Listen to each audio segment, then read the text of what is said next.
Welcome everyone to another story time here on Panda Thorns. As you have seen, this is a new Creepypasta storytelling YouTube channel. I am your host, Deadhead Panda, and I hope you guys are enjoying all of the topics, all of the stories that I'm bringing to you here. Thank you for listening. Don't forget to like, comment, subscribe, and hit that bell button so that you can hear more stories from me. Thank you. Bye. The sun rose over a small cottage in the woods, surrounded by trees. The sun caressed the leaves on the trees as the wind made them shiver in the breeze. Down in the branches scurried a white squirrel, trying to avoid the gaze of the late-to-nest owls. Down a branch it elegantly twisted. It leaped off and landed on the cottage window. The squirrel stopped to smell herbs in the planter box, pushing its snout into lavender. The affection for lavender was broken by the absence of the sun as a shadow passed over the squirrel.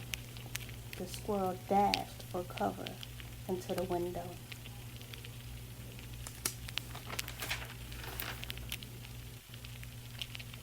The squirrel gazed out of the slightly open window. The squirrel noticed as a hawk gusted by. A voice comes from the shadows. "Well, my dear, sweet creature, I guess it is your lucky day. Now how are you going to repay me for your luck?" A voice came from the darkness. Behind the squirrel, in a white satin gown that seemed to move on its own, stood a caramel-colored woman. She had long, knotted white hair, rolled and twisted together, dark freckles on her high cheeks. Her lips, she tapped her finger with the long, pointed black nail. Her skin looked soft as silk, with a powdery glow. The squirrel turned after hearing the voice and went to scurry back out the window. But to no avail. The woman slashed her finger in a hook motion in the air. The window snapped shut. The squirrel bumped into one of the panes of the glass. The squirrel twisted around to face the woman, who did not move an inch from where she stood. The squirrel's chest rose and fell so rapidly. The squirrel's chest rose and fell so rapidly as his body shivered from fear. "Now is that how you are going to repay me? You're just going to run off? Darling, that's not quite right. You hear?"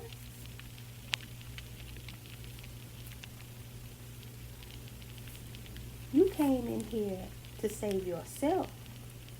And now what? You ready to go back out and die?" The woman gazed at the shivering white puff of fur as it curled itself into a ball from fear. The room seemed to dim and then darken. All the squirrel could see is her bright red eyes glaring at it from under its tail. The room seemed to become void of air. The poor squirrel's heart fluttered. Then the eyes seemed to float closer and closer. A hand reached from the darkness with a long pointed nails. "Oh, my dear, your fur is so pretty and nice, soft and lovely. I think I'll take it as payment for my kindness. She grabbed the squirrel up by the tail. It squeaked and snarled and whined as the hands lifted it from the windowsill. Ah, better yet, I think I want you as a familiar. Yes, that's much better. With a wicked, devilish laugh, she rushed from the room. Down the hall she moved as if she was gliding on air. She stopped in front of a door, wickedly crooked as it stood. The door seemed horribly old, and it opened with a creak and a moan and a blast of cold air. It was dark inside, and not a thing could be seen. The squirrel dangled limp from fear. Its heartbeat grew so very weak. Now, don't you die on me. That will make me have to do more work than I really want to do. She rushed down the stairs, and a candle flame grew from her arrival.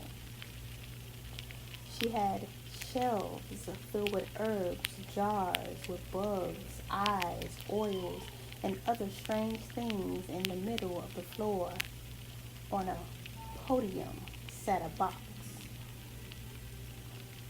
The box had a gold trim all around it. The designs on the box made it look all the more grim. On the front, below the keyhole, was a bony hand that reached up from the flames as if it was reaching up from hell itself. Aside from the cobwebs etched into it, it had a beautiful pearl by the opening, and it was a jet black one all over. The woman walked around the box and waved her hand over it. The lid slowly opened to reveal rose petals from all the different roses. The smell of flowers filled the air as if entering the squirrel nose. I will take that as you're willing to be my familiar. Now you go right on in there and lay down. She placed the squirrel in the box. The creature didn't make a sound. It lay down and curled up as if it was home in its nest. Even as the lid began to close, the squirrel's gaze at the woman as if it had accepted its fate. The woman raised her arms and chanted, "O box, accept this treasure. It now belongs to me. Make it mine for eternity. I am it, and it is me. So I will it, so shall it be, by the power of 3 by 3. May it do no harm to others and no harm to me. So shall it be. Oh, blessed be." And that, ladies and gentlemen, was the end of chapter 1. Please come back again to start with me on chapter 2. There is more interesting stuff to come. Thank you to all my pea thorns for popping over and listening to this story that I have put out for you guys today.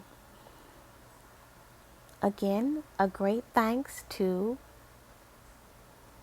Deadhead Panda, Creative Panda System, the Blue Rose System, Alpha Tau Zeta Omega, and Q Art Visuals.